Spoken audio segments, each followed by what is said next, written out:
Hello! இன்னைக்கு நமக்கு 1 KG white forest cake order தான் வந்திருந்தது. இதுவும் நம்ம ஃப்ரெண்டு தான் ஆர்டர் பண்ணாங்க. அவங்களோட சிஸ்டருக்கு வந்து பர்த்டே அப்படின்னு சொல்லிட்டு சர்ப்ரைஸாக வேணும் அப்படின்னு சொல்லிட்டு கேட்டாங்க. ஓகே, என்ன மாடல் வேணும் அப்படின்னு சொன்னப்போ நம்மளே வந்து இமேஜஸ் அனுப்ப சொன்னாங்க. நம்ம அனுப்புனதில் அவங்களுக்கு இதான் பிடிச்சிருந்ததுன்னு சொல்லிட்டு இதை ரீக்ரியேட் பண்ணி தர சொன்னாங்க. அதில் வந்து ஹாப்பி பர்த்டே அக்கா மட்டும் எழுதி கொடுங்க அக்கா அப்படின்னு சொல்லிட்டு கேட்டிருந்தாங்க. இதில் நான் பண்ண மிஸ்டேக் என்னென்னா, அந்த சாக்லேட் மெல்ட் பண்ணுறப்ப தண்ணி பட்டிருக்கும் போல இருக்குது. அது சாக்லேட் வந்து திரிஞ்சிருச்சு. அதுக்கே நைட்டு 11 ஆகிடுச்சு செஞ்சு முடிக்க. காலையில் நான் வந்து 8 மணிக்கு டெலிவரி கொடுக்கணும். அந்த நேரத்தில் வந்து எனக்கு வேறு சாக்லேட்டும் இல்லை, கடைக்கும் போய் வாங்க முடியாது. ஸோ உடனே நான் வீடியோ எடுத்து அந்த பொண்ணுக்கு அனுப்புனேன். இந்த மாதிரி ஆயிடுச்சுடா, ரைட்டிங் மட்டும் ஸ்டடியாக வரல அப்படின்னு. உடனே அந்த பொண்ணு பரவாயில்லக்கா அப்படின்னு சொல்லிட்டு அவ்வளோ ஸ்வீட்டாக நடந்துக்கிட்டேன். எனக்கு ரொம்ப பிடிச்சிருந்தது.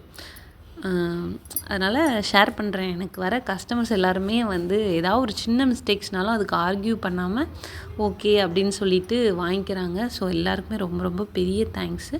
அவங்களோட ரிவ்யூவும் ஷேர் பண்ணியிருக்கேன், பாருங்கள். தேங்க்யூ.